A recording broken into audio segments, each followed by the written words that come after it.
네, 다음은 이 시각 월가 시간입니다. 오늘은 퍼스트 프라임 리서치 이동근 대표 모셨습니다. 대표님 어서 오십시오. 네, 안녕하십니까. 네, 안녕하십니까.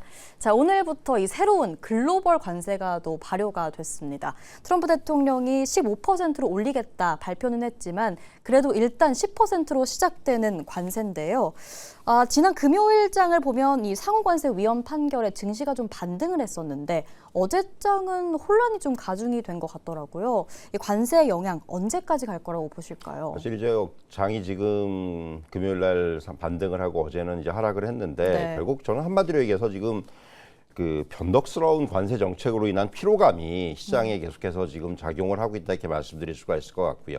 이번에 이제 우리가 얘기하는 글로벌 관세 이제 새로운 적용되는 부분들 10%가 우선적으로 적용이 되는데 결국은 이것은 이제 무역법 122조에 근거하는 겁니다. 상호관세가 위법 판결을 받으면서 그에 대한 이제 대체안으로서 미국의 크고 심각한 무역 적자가 있을 때 무역 상대국의 최대 이제 15%의 관세를 최장 150일까지 부과할 수 있는 건데 이 무역법 122조에 근거한 이제 관세의 부과다 이렇게 보시면 될 것 같고 그렇다면은 일단 10% 시작하겠지만은 향후에 뭐 포고령의 단계라든가 이런 부분들을 이제 거쳐서 15%까지 아마 상향되지 않겠는가라는 생각이 들고요.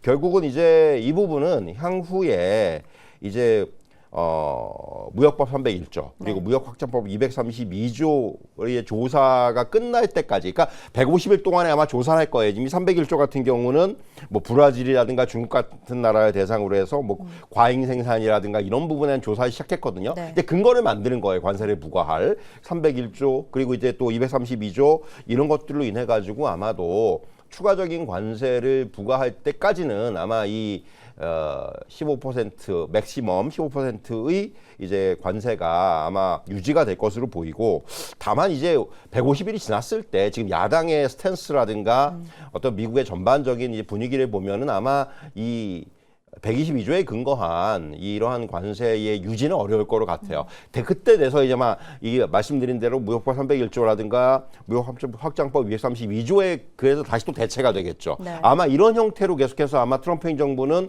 이러한 그 관세를 끌고 나가지 않겠는가 이제 그렇게 볼 수가 있을 것 같고 결국 이게 앞에서 말씀드린 대로 이러한 절차들이 거듭될 때마다 시장은 상당히 이것에 대해서 이제 불확실성을 좀 이제 시장에서는 또 그 뭔가 반영을 할 거예요. 말씀드린 대로 이제 이러한 정책들이 계속해서 바뀔 수가 있기 때문에 그런 부분들이 오히려 시장에서는 상당히 지금은 잠재되어 있는 악재로서 굉장히 좀 오랫동안 작용을 할 수가 있다. 그러니까 어떻게 보면 표면적으로 봤을 때 어떤 그 관세 지금까지 이제 우리가 상호관세라든가 이런 부분하고 크게 달라진 부분은 없는데 오히려 이제 향후에 여러 가지 이제 법적인 적용이라든가 절차에 따라서 계속적으로 이제 뭔가 변화가 나타날 수가 있기 때문에 그 부분에 이제 시장에서 굉장히 좀 부정적으로 봐야 될 가능성이 크고 또 하나는 뭐냐 하면은 결국은 무역법 301조가 되든 무역확장법 232조가 되건 이제부터는 뭔가 굉장히 그 국가별로 핀셋 적용이 가능하다라는 거예요. 네. 뭔가 상대방이 뭐가 약점인지 이제 어디다가 관세를 때리면 이 나라가 굉장히 타격을 입을지 이런 부분들이 지금부터는 검토가 될 거기 때문에 상당히 이제 그런 부분에 있어서는 오히려 우리나라를 비롯해서 대부분의 국가들이 상당히 또 약간 그 위기감을 느낄 수가 있다라는 거죠. 지금 당장은 아니겠지만은 그래서 결국 이 향후 한 5개월 정도의 어떤 이런 시간들에서 이제 어떤 조사 결과가 나오고 그 결과들이 어떻게 또 이제 관세로 반영이 될지 이 부분에 계속해서 우리가 확인할 필요가 있다. 이런 말씀을 드리도록 하겠습니다. 네, 사실 관세 내용 자체가 작년에 워낙 크게 시장에 충격을 주고 또 한 번 조정 재료로 쓰였기 때문에 이번에도 큰 영향을 줄 수 있을까 이런 의문이 있었는데요. 결국은 또 불확실성인 것 같습니다. 시장에 기본적으로 계속해서 갖고 가는 내용이다 이렇게 또 봐야 할 것 같고 어제장의 조정 관세에 대한 불확실성도 있었지만 사실 AI 공포 다시금 좀 두드러졌거든요. 이 시트리니 리서치라는 곳에서 AI 혁신에 따른 굉장히 디스토피아적인 전망이 나왔어요. 대표님께서 이 보고서 내용 좀 어떻게 보셨을까요? 이제 어제 그 어떻게 보면 AI와 관련된 악재는 두 가지였습니다. 그게 이제 말씀하신 시트리니 보고서가 있고 그보다 먼저 엔트로픽이 또 한 번 이제 또 시장을 좀 흔들어 놓은 게 있는데 결국은 이제 이제 클라우드 AI 모델에서 새로운 보안 도구의 시험 버전을 공개했단 말이죠. 이것 때문에 이제 뭐 크라우드 스트라이크 같은 종목이 어제 이제 급락을 했고, 그러니까 사이버 보안의 대표주라고 할 수 있는 뭐 G스케일러라든가 또 이제 네스코프 같은 종목들도 같이 빠지는 이러한 상황들이 발생을 했고요. 여기에다가 이제 또 하나 결정적이었던 부분은 클로드 코드가 IBM 시스템에 사용하고 있는 코볼 코드의 구조 분석과 문서화 작업을 자동화할 수 있다. 이런 얘기까지 나오면서 그 사실은 그렇게 견고하던 IBM의 주가가 급락을 했죠. IBM의 주가는 상당히 최근에 물론 조금 이제 이 엔트로픽 이슈로 해가지고 주가가 빠지기 시작했습니다만은 어제는 급락을 하면서 거의 이제 한 200달러 후반에 있던 주식이 지금 이제 220달러까지 빠졌다는 얘기죠. 결국 이런 부분들, 결국 이런 것들이 다시 한번 이제 엔트로픽 이슈가 시장을 좀 흔들어 온 측면이 있었고, 그리고 말씀하신 대로 이제 시트리니 리포트의 내용을 보면은 결국 그런 거예요. 그러니까 AI 성능이 확장이 되면서 향상이 되면서 기업들이 이제 화이트 칼라 직군을 중심으로 해서 빠르게 인력을 대체할 것이다. 특히 법률이라든가 회계 프로그래밍이라든가 뭐 컨설팅이라든가 이런 지식 집약적인 분야에서는 자동화로 인해서 인건비 비중이 내려갈 것이다. 그런데 그렇게 되면 이제 결국 기업들의 영업이익률이 단계 올라갑니다. 크게. 그래서 이건 좋아요, 기업들 입장에서는. 네. 그런데 이게 마냥 좋아할 수는 없는 것이 이렇게 되면 이제 고용 감소가 많이 나타나겠죠. 이렇게 되면은 가계 소득이 이제 위축이 될 것이고 소비가 굉장히 떨어지겠죠. 결국 생산성하고 기업의 어떤 그런 마진은 개선되지만은 총 수요는 따라가지 못한다라는 거예요. 이게 비대칭이 나타나는 거고 이것이 이제 어떻게 보면 악순환이 되는 거죠. 이렇게 되면 결국은 장기적으로 봤을 때 기업의 이익에서도 이게 단기적으로는 좋겠지만은 장기적으로 봤을 때는 계속해서 이제 하락하는 국면이 나타날 수가 있다라는 부분입니다. 사실은 그래서 이런 것들이 이제 말씀드린 대로 약간 굉장히 부정적인 어떤 그런 시나리오를 가지고 올 수가 있다라는 게 시트리니 리포트의 이제 그 요지라고 볼 수가 있겠고 지금 이제 보면 시장에서는 AI에 대해서 낙관론이 있고 비관론이 있어요. 낙관론 쪽에서는 AI 확산에 따라서 생산성이 향상 기대감 뭐 이런 부분들이 좀 부각이 되는 부분이고 비관론은 이제 앞에서 말씀하신 대로 이제 뭔가 AI가 모든 것을 파괴할 것이다 이런 이제 쪽인데 이 스티리 리포트는 어떻게 보면은 이제 비관론 쪽에서 기반한 그런 쪽의 어떤 그 전망이 아닌가 하는 생각이 들고요. 근데 지금 시장은 이런 부분을 굉장히 민감하게 움직이죠. 그러네요. 뭔가 굉장히 지금 뭔가 계속해서 이번에 이제 엔트로픽으로 촉발된 부분들이 시장을 계속해서 지금 건드리고 있는데 네. 여기에다 약간 좀 불에다 기름을 끼얹은 그쵸. 이런 네. 상황이 돼버린 거죠. 그래서 사실은 시장이 거기서 민감하게 반응을 했다 이렇게 말씀드릴 수가 있겠고 뭐 이거는 그야말로 이제 비관론의 가장 극단적인 부분이라고 생각하시면 될 것 같아요. 그러니까 아직까지는 어느 쪽으로 갈지는 누구도 모르는 거고 사실은 조금은 이제 약간 뭐랄까 너무 나간 부분은 있습니다, 분명히. 그러니까 이거는 어떻게 보면 그냥 그야말로 가정이고 전망이기 때문에 일단 시장은 반응했지만은 아마도 그런 부분들은 또 어느 정도 만회할 것으로 보이고요. 다만 이제 이런 것에 대해서 계속해서 우리가 시장이 그만큼 경계 심리가 높아져 있다라는 부분이 다시 한번 확인됐다. 좀 이렇게 저는 좀 말씀을 드릴 수가 있을 것 같습니다. 네, 뭐 제가 잘 모르는 걸 수도 있겠습니다만 시트리니 리서치 처음 들어보기도 하고요. 전반적으로 뭐 영향력이 있다 이렇게 평가되는 기관은 또 아니더라고요. 사실 이제 그런 거죠. 그러니까 지금은 뭔가 그러니까 뭔가 이런 그 시장의 그 아주 지금 아픈 곳을 건드리는 네. 이러한 어떤 보고서라든가 또는 언급이라든가 사실 그런 것들이 시장에서 굉장히 좀 민감하죠. 이전보다 민감하게 네. 받아들이는 거예요. 이제 그런 부분들이 어떻게 보면 어제 시장에서 극명하게 좀 나타났다 이렇게 말씀드릴 수가 있겠고 네. 왜냐하면 이제 이것이 처음이 아니고 이전 국면에서도 뭐 그러니까 엔트로픽발 이슈가 여기저기를 건드렸잖아요. 사실은 뭐 소프트웨어부터 해가지고 여기저기 건드렸는데 이런 것들이 계속해서 말씀드린 대로 이제 어떤 산업도 자유로울 수 없다라는 이런 그 인식들이 조금 시장에서 지금 확산이 되고 있다라는 부분. 네. 이제 그 부분이 제일 조금 포인트라고 할 수가 있을 것 같습니다. 네, 이 보고서 내용도 그렇고 엔트로픽발 이 공포가 IBM도 많이 흔들었잖아요. 지금 네. IBM 차트를 보면은 어제 정말 거대한 음봉이 그려져 네, 있는데 그렇습니다. 오늘은 당연히 또 반발 매수세가 좀 들어오고 있긴 한데 대표님께서 이 클로드 때문에 네. 앞으로의 IBM 전망이 안 좋다 뭐 이렇게 보실까요? 그거는 아닌 것 같고요. 그러니까 이거는 뭐 일단 지금 이제 클로드가 뭐 IBM뿐만이 아니라 네. 이제 그야말로 이제 지난번에도 한 말씀드렸지만은 어떤 이제 코딩이 무의미해진다. 네. 그냥 뭐 말로 하면 다 된다. 이런 얘기들이 나오고 있는데 결국 그것이 소프트웨어에 그렇다고 해서 몰락을 의미하느냐 그건 아니라는 얘기죠. 전수랑도 얘기했지만 오히려 그런 부분들이 소프트웨어의 그 사용이라든가 이런 빈도수는 더 늘릴 것이며 또 이제 그 소프트웨어가 그만큼 더 중요해지는 국면이 될 것이다. 이런 이제 또 얘기도 했는데 저도 뭐 이제 지금 보면은 그것이 뭐 IBM 같은 종목 주식 갖다가 완전히 뭐 이제 몰락시킨다? 그렇게 보기엔 좀 어렵다고 보여지고요. 네. 다만 이제 이것이 단기적으로 주가가 많이 반영이 돼서 지금 급락이 나왔는데 네. 여기서 일단 그렇다면은 바닥을 좀 잡아주는 과정이 필요하죠. 일봉상으로도 그렇고 지금 주봉상으로도 그렇고 거의 이제 주봉상으로 봤을 때 그 지지선을 거의 하회하는 맞이에 거의 이제 60주봉 정도에서 지금 120주봉 정도까지 지금 밀려 있는 상황이기 때문에 이제 그렇다면 여기서 좀 지지선을 다시 확보를 하는 상황이 필요하죠. 최근에 이런 하락들에서 좀 벗어나기 위해서는 1차적으로 바닥 확인, 지지선의 확보 이런 부분들이 좀 선행돼야 되는 측면은 분명히 있다. 이렇게 좀 말씀을 드릴 수가 있을 것 같습니다. 네, 시장이 AI 만능론을 온 주식의 조정 재료로 좀 쓰는 느낌이 없지 않아 있습니다. 이 보고서 영향으로 뭐 IBM 같은 종목들도 그렇지만 금융업종들, 뭐 신용카드라던가 결제 네. 관련 회사들도 다 급락을 했거든요. 마찬가지 의견이실까요, IBM과? 사실 이제 지금 한마디로 얘기해서 AI 파괴론이라는 게 AI를 대체 가능한 그 모든 산업이 그러니까 몰락할 수 있다라는 그런 우려입니다. 그러니까 근데 이거는 근데 어떻게 보면 조금 말씀드린 대로 너무 좀 이제 확장 해석일 수가 있는 네. 거고요.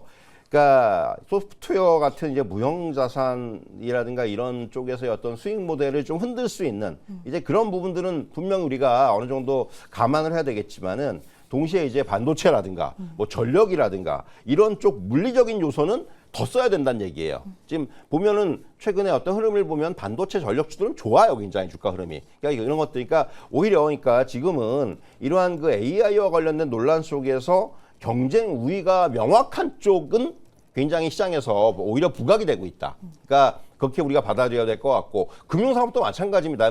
이제 AI가 뭐 우리나라도 지금 사실 그렇잖아요. 보면 우리나라 같은 경우도 금융계에서 AI가 지금 이제 어느 정도 뭔가 이런 업무라든가 이런 부분은 상당 부분 좀 이제 그 대체하는 부분들이 있어요. 근데 그것이 결국 그 고객적인 측면에서는 편의성을 추구하는 부분이기 때문에 그것 같으면 가야 될 길일 수도 있어요. 네. 그리고 그걸로 인해 가지고 좀 더 고차원적인 업무들이 이제 확대가 될 수가 있는 부분이기 때문에 사실은 좀 그렇게 받아들일 필요가 있는 거지. 이걸로 인해 가지고 뭐 금융산업이 완전히 굉장히 큰 타격을 받는다 이렇게 보는 건 좀 확대 해석인 것 같고요. 그래서 사실은 지금 최근에 어떤 이런 흐름들이 어느 정도 일단락이 되면은 네. 오히려 뭐 금융주도 그렇고 뭐 최근에 이제 급락을 많이 했던 종목들 중심으로 또 이제 또 어떤 반등의 기회 또 매수의 기회가 나올 수 있다 저는 좀 그렇게 저는 보고 있습니다. 자, 그러면 또 여기서 추가 질문을 드려볼게요.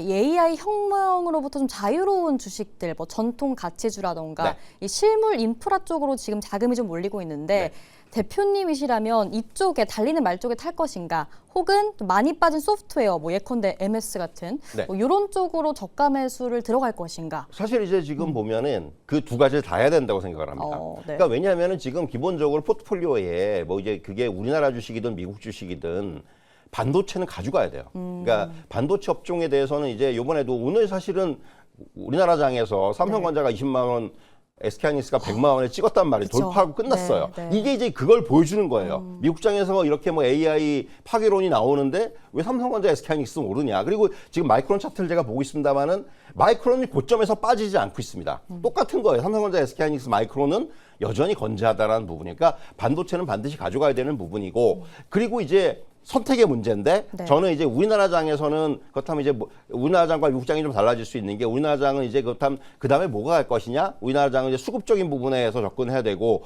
미국 장은 오히려 지금 빅테크들이 빠져 있다. 이게 기회가 될 수가 있겠고 빅테크들뿐만 아니라 소프트웨어 주식 중에서도 이렇게 좀 약간 억울하게 빠진 종목들 네. 이런 것들은 또 하나의 그 저점 매수의 기회가 될 수가 있는 거죠. 뭐 금융주도 마찬가지예요. 네. 그렇기 때문에 오히려 지금 미국 장의 포트폴리오는 저는 반도체를 베이스로 삼고 네. 여기다 이제 전력 같은 거는 반드시 들어가야 되고 그리고 여기다가는 오히려 지금 빠져 있는 빅테크, 뭐 소프트웨어, 금융 이런 쪽에서 한번 종목을 선별해 보는 것도 하나의 어떤 전략이 될 수가 있다. 이런 말씀을 좀 드릴 수가 있을 것 같아요. 네, 깔끔하게 정리를 해주셨습니다. 반도체 쪽 가져가고 최근에 많이 빠져서 밸류에이션 깨끗해진 종목들, 업종들 위주로 함께 담아보는 전략 대표님께서 좀 추천을 해주셨습니다. 자, 이제 헬스케어 섹터 넘어가 볼게요. 어제 나왔던 이슈인데요. 노보노디스크와 일라이 릴리 엇갈렸습니다. 노보노디스크의 차세대 비만 치료제 임상 결과가 릴리에 비해서 좀 부진하게 나왔어요. 네. 그래서 좀 급락을 하는 모습 보였는데 네. 두 종목에 대한 전망 좀 들어볼까요? 사실 이제 이게 제가 이전에도 그런 말씀 많이 드렸어요. 결국은 일라이 릴리가 이길 거라는 말씀을 맞아요. 드렸는데, 네. 그러니까 이게 계속해서 이게 이전에도 일라이 릴리의 그 비만약이 노보노디스크보다 확실히 성능 면에서 앞서 있다라는 부분이 확인했었고, 이번에 또 한 번 확인이 된 거죠. 결국 이제 차세대 그 카그리세마 같은 경우도 84주 동안 임상 실험을 거쳤는데, 그러니까 우리가 얘기하는 경쟁 약물보다 나쁘지 않다라는 그런 비열등성이라고 우리가 얘기를 하는데 그 입증이 실패가 된 거예요.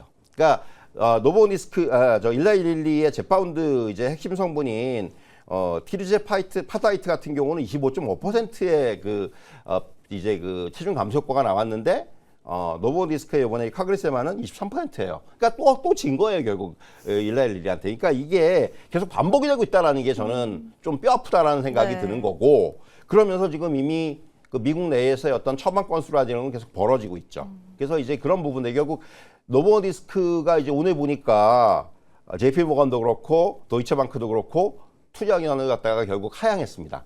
결국 이게 이런 것들로 인해 가지고 계속해서 이제 매출 전망치를 지금 하향하고 있다라는 부분. 그러면서 그렇다면 이제 노보노디스크가 향후에 어떤 그 행보를 보일 것이냐. 시장에서 나오는 얘기는 이렇게 되면 노보노디스크가 파이프라인의 보강을 위해서 뭔가 인수합병을 하지 않겠는가, 이런 얘기들이 나오고 있거든요. 그래서 오히려 노보노디스크의 향후에 어떤 주가를 볼 때는 인수합병과 관련돼 있는 부분들이 하나의 또 어떤 모멘텀이 될 수는 있을 것 같은데, 일단 지금 이 비만약 시장에서의 어떤 어느 정도 우열은 점점 더 이제 가려지는 것이 아닌가, 이렇게 말씀드릴 수가 있을 것 같고요. 네. 근데 이제 결국 노보노디스크가 그래서 이제 오늘 저도 아까 들어오기 전에 보니까 그 대표 제품들의 가격을 낮추겠다고 얘기했잖아요. 맞아요. 50% 인하하겠다. 근데 이제 그게 어떻게 보면 규약 처방이죠. 그래가지고 그걸로 인해서 이제 그 매출은 늘릴 수 있을지 몰라요. 그런데 그렇게 되더라도 결국은 이익이 줄어드는 국면이 나오기 때문에 네. 이것은 결코 뭐 이렇게 저는 일단 단기적인 처방일 수는 있겠지만은 장기적으로 봤을 때는 그렇게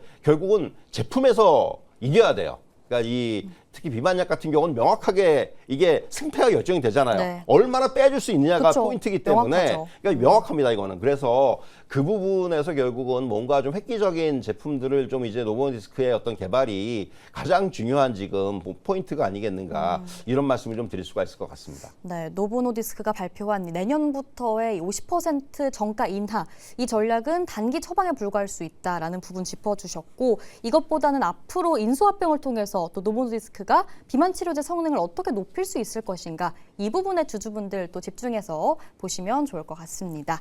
자, 이제 또 빅 이벤트가 기다리고 있는데요. 수요일 장 마감 이후에 엔비디아 실적 발표를 앞두고 있거든요.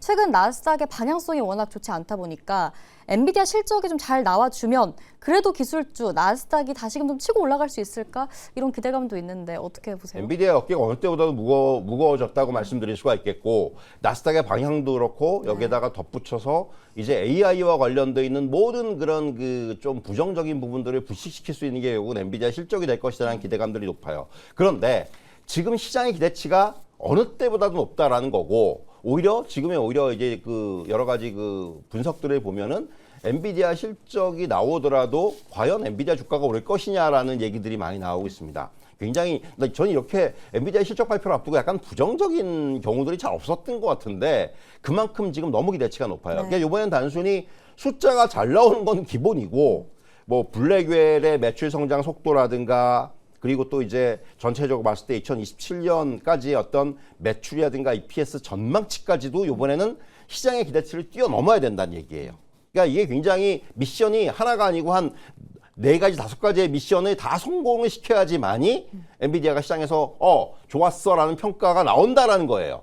그러니까 사실 그래서 이번에는 어느 때보다도 엔비디아가 지금 직면해 있는 환경이 굉장히 지금 어려운 환경이다, 이렇게 말씀드릴 수가 있겠고요. 뭐 골드만삭스 같은 경우는 내년 매출이라든가 EPS를 갖다가 또 전망치를 최근에 굉장히 많이 올렸더라고요, 보니까. 이게 과연 그 정도까지 엔비디아가 컨퍼런스 콜에서 얘기를 할까라는 생각이 드는 거고. 그러니까 뭐 이게 보면은 지금 블랙웰 같은 경우도 이제 뭐 AI 칩의 출하 일정이라든가 또 공급 능력이라든가 또 베라루빈까지도 이것도 다 언급이 돼야 되고, 그러니까 지금 요번에 그냥 엔비디아의 그러니까 말씀드린 대로 여러 가지 다 충족을 시켜야 됩니다. 그러니까 그야말로 완벽한 실적이 나와야 돼요. 네. 이미 앞서서 우리가 얘기하는 M7을 비롯한 빅테크들의 실적에서 우리가 계속해서 느꼈던 거에 뭐냐 하면은 야, 시장이 정말 아무것도 아닌데 이걸 끄집어내 가지고 트집 잡아서 주가 다 오히려 이제 네. 부정적으로 움직이게 만들었다. 그러니까 요번에 빅테크들이 다 그랬거든요. 네. 그 사실 이게 엔비디아도 똑같은 또 이제 함정에 빠질 수가 있기 때문에 사실은 엔비디아는 어느 때보다도 지금 고강도의 미션을 요구받고 있다. 이렇게 좀 말씀드릴 수가 있을 것 같습니다. 네, 엔비디아의 어깨가 무겁습니다. 또 관건은 실적도 실적이지만 주가의 반응이 어떨지, 앞서 실적을 발표했던 빅테크들과 또 같은 방향으로 갈 것인지 그 부분을 좀 지켜봐야 할 것 같습니다. 자, 엔비디아 얘기가 나와서 오늘 또 프리마켓에서 나온 소식 함께 좀 곁들여서 질문을 마지막으로 드릴게요. 네. 자, 메타와 AMD의 칩 계약 체결 소식이 나왔습니다. 최근에 메타가 분명 엔비디아의 GPU와 CPU를 함께 구매를 하겠다 했는데 네. 이 내용은 어떻게 해석을 해볼까요? 그러니까 메타가 그만큼 지금 투자를 기하급수적으로 늘리겠다는 얘기밖에 안 돼요. 이건 뭐 지금 오늘 제가 기사를 보니까 수십 기가와트에 투자를 하겠다라고 그 규모의 이제 데이터 센터 갖다 계속해서 증설하겠다는 얘기를 했는데, 결국 이제 엔비디아뿐만이 아니라 AMD하고의 어떤 이런 또 공급 계약, 여기에다 더 나가서는 지금 구글하고 또 TPU까지도 계약에 대한 부분들을 검토를 하고 있다는 걸 보면은 네. 메타가 상당히 지금 이 AI에 대한 투자를 늘리겠다라는 어떤 방향성을 분명하게 갖고 있다는 말씀을 드릴 수가 있겠고, 그래서 주가 같은 경우도 보면은 지금 AMD는 오늘 급등을 하고 있고요. 근데 메타는 주가 빠지고 있어요, 오히려. 그러니까 이게 메타가 과연 그렇다면 향후에 이러한 부분에 있어서 이런 자금을 어떻게 조달할 건지, 이 부분이 앞으로가 굉장히 중요한 포인트가 되지 않겠는가, 저는 그런 말씀을 좀 드릴 수가 있을 것 같습니다. 네, 오늘 관련한 소식 좀 반영을 하면서 엔비디아와 브로드컴은 좀 빠지고 있다라는 내용 살펴보시면 좋을 것 같습니다. 네, 저희가 준비한 내용은 여기까지입니다. 이제 곧 뉴욕 증시 개장하는데요. 오늘도 여러분 모두 성투하시고요. 저희는 내일 이 시간 다시 찾아뵐게요. 함께해 주셔서 고맙습니다.